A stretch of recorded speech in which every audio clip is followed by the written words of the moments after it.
So this is going to be our next lesson in circles, and this is lesson 9.3 from chapter 9. And so far we've been talking about angles and arcs, and we mentioned chords and diameters and radii, and we even talked about radians and all those things, how we measure them. And today we're going to look a little bit more at chords. And a chord is really a line within a circle with endpoints on the circle. So if we just pull this one up here, here's a chord right here, MN or NM. That would be a chord. So its endpoints are on the circle. Okay, and if it's not in the diameter, so across the middle, if it's not that, it would then divide the circle into a major arc and a minor arc, right? And we'll look at these other things mean in a minute. But and something to remember with chords, they can be congruent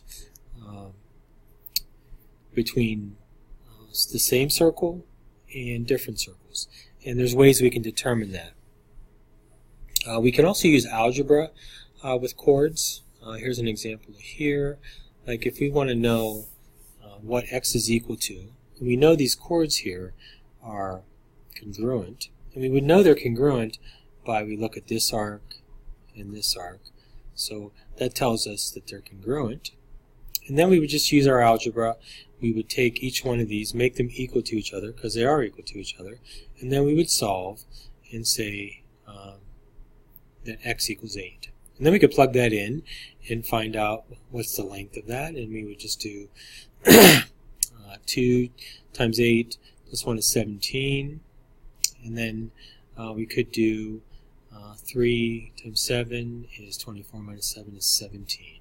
Okay, so both of these are, we know they're congruent, so they should be equal to each other, and that's a good way to check these. So keep that in mind when you're looking at chords. But chord is just this little line that cuts through here, and they can be diameters, right? And that would then divide the circle into two arcs that are congruent or the same. And there's other things that could happen, so we're going to talk about that next. So let's say we have some bisecting arcs and chords. And there's a couple rules we need to know. So you kind of see this one here, and you can kind of maybe see what's going on. We have this circle C. Let me write that over here. So this is circle C. And we have, looks like a diameter going through it, right? So we know that's AB is the diameter. And then we have a chord here that cuts down through it, and you can see that this chord is perpendicular.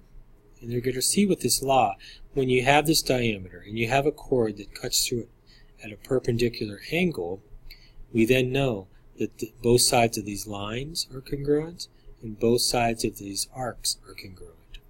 So that if we want to put it in words, it says if a diameter or radius of a circle is perpendicular to a chord, then it bisects the chord and its arc. So the bisecting is cutting it into two equal pieces. So we could just write this then, xz, line xz, this part of the line, is congruent with zy. And then we could say arc xb is also congruent with by. Okay?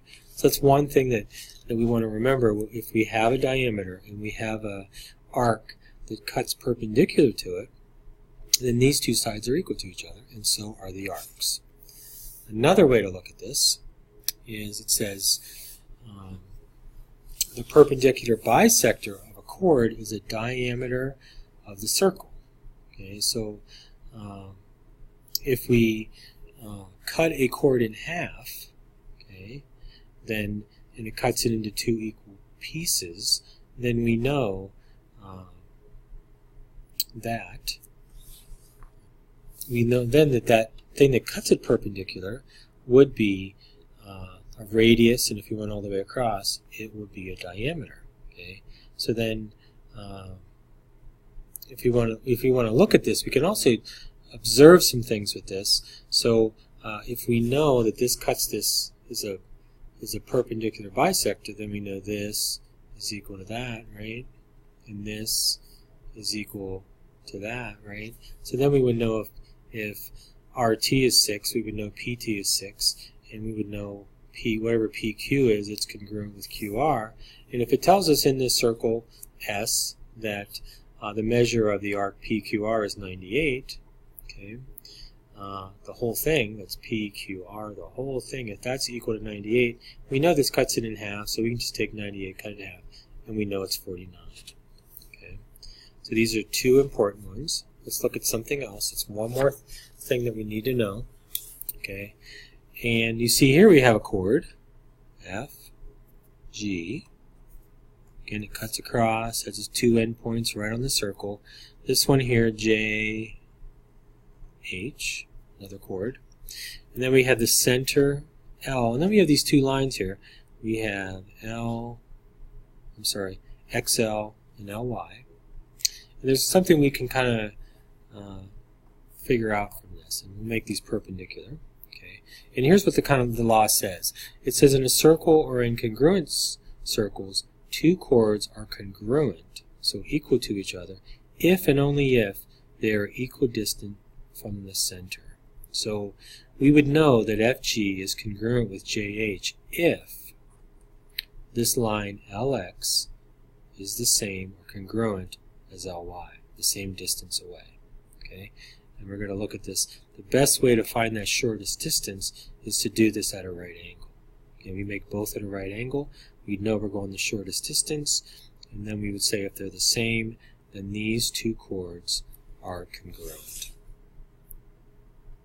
Okay, so that's your notes for arcs and chords. I'm going to do a few problems to show you how to do them, but add these to your notebook, and then you can refer back to them. But the main ideas for you to remember as you're going through this is, what a chord is.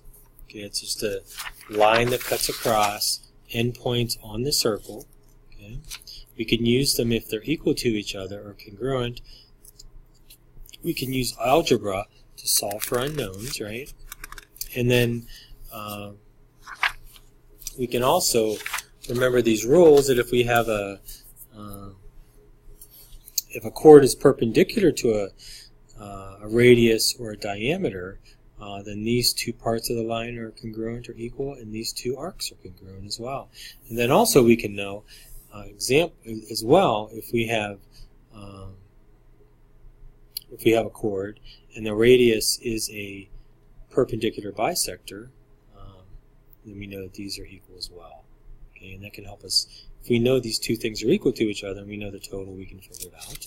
And then finally, if we want to know if two chords are congruent, we just see the distance they are from the center. If they are the same, then we know they're congruent. We always want to do that at a right angle because that's going to give us the shortest distance. So go ahead and add these to your notebook, make sure they're in there, and then go over those two problems or a few problems I'm going to solve for you. See you on Monday.